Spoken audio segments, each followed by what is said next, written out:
I've said that Islam is connected into Terrorism a lot of terrorist attacks in the United Kingdom. Can you show us where in the passage, which verses are being used, for example? Well, I'm not an expert on Islamic ideology. But you're speaking like an expert. It's like no, but the thing is that you can admit. Are you saying therefore that a lot of these attacks that are connected to extremist Islam? Are you saying that it's nothing to do with Islamic ideology? No, it's got zero to do with Islamic ideology.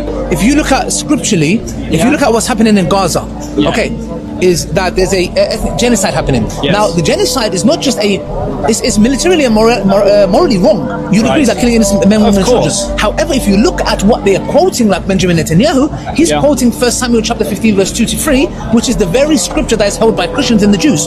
Yes. Now, what does that passage say? That passage says that it's talking about Amalek. Amalek was a enemy of the Jewish people. Okay, so it says, go to Amalek and kill men, women, children, babies, donkeys, any living thing. Okay. Now that kind of passage is it's descriptive. Yes. It's prescriptive. It's prescribing you what to do in warfare. Nowhere in Islam, the Quran, the Hadith, or anywhere in Islamic literature, do we have anything that tells me that when I go to war, I should attack men, women, children, innocent people. Rather, we were told 10 kinds of people we are not allowed to harm.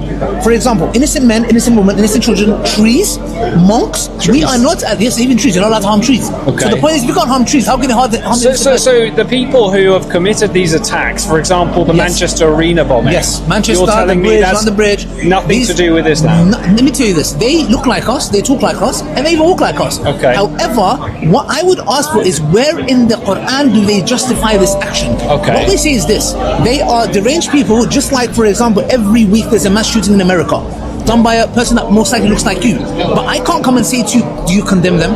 Because just because he looks like you, you know what I'm saying? So, for example... let me just take a step further for you, okay? So let's move on from the terrorism. So, if you look at the women's rights in places like Afghanistan, 100%, yes. right, with Al-Qaeda, where they have very limited rights. And it's the same, it's similar in Iran, it's similar in a lot of Islamic countries, a lot of Islamic majority countries, and that is directly tied into the Quran.